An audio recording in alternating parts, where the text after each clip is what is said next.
Struggle করছে সব ডিপার্টমেন্টে, এমন একটা প্লেয়ারকে টিমে কন্টিনিউ করাটা একটু ডিফিকাল্ট মনে হয় কি অ্যাজ আ ক্যাপ্টেন? ভাই অনেক কিন্তু ব্রেভ কোশ্চেন করছেন, মাশাআল্লাহ। তো আপনি বলছিলেন যে এটা আপনি কোনো ব্যক্তিগত বা ইন্ডিভিজুয়াল কার পারফরমেন্স নিয়ে কথা বলতে চান না, বাট এই ইন্ডিভিজুয়ালদের নিয়ে একটা দল গঠিত হয়। তো আমরা সবাই মোটামুটি দেখতে পাচ্ছি যে সাকিব একটু স্ট্রাগল করছে ব্যাটিং, বোলিং, ফিল্ডিং সব কিছুতেই। তো আপনার কাছে অ্যাজ এ ক্যাপ্টেন আপনার কাছে কি এরকম যে স্ট্রাগল করছে সব ডিপার্টমেন্টে, এমন একটা প্লেয়ারকে টিমে কন্টিনিউ করাটা একটু ডিফিকাল্ট মনে হয় কি অ্যাজ এ ক্যাপ্টেন? ভাই অনেক কিন্তু ব্রেভ কোশ্চেন করছেন, মাশাআল্লাহ।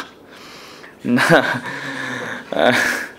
আমি যেটা বললাম যে আমি অ্যাজ এ ক্যাপ্টেন হিসেবে সত্যি কথা বলতে যে জিনিসটা দেখি, এটা শুধু সাকিব ভাই বলে বলছি না, আমি যেটা দেখি যে কতটুকু কষ্ট করছে এবং কামব্যাক করার জন্য যা যা করা দরকার সেই কাজগুলো করছে কিনা, টিমের প্রতি ইন্টেনশনটা কীরকম, এই জিনিসগুলো আমি খেয়াল রাখি বা আমি চেষ্টা করি যে ওই প্লেয়ারটা টিমকে দেওয়ার জন্য কতটুকু প্রস্তুত, 100% কিনা। এটা অনেকে ভাবতে পারে হয়তো সাকিব ভাই দেখে আমি বলছি, বাট জিনিসটা এরকম নয়। একটা নাহিদ রানা থেকে শুরু করে মুশফিক ভাই পর্যন্ত সেম জিনিসটাই কিন্তু আমি দেখার চেষ্টা করি।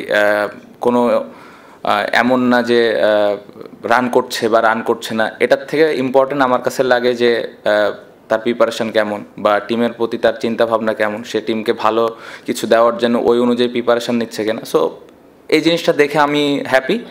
টিমে যেই 15টা 16টা প্লেয়ার আছে সবার ওই প্রিপারেশান বা কমিটমেন্ট দেখে আমি খুশি।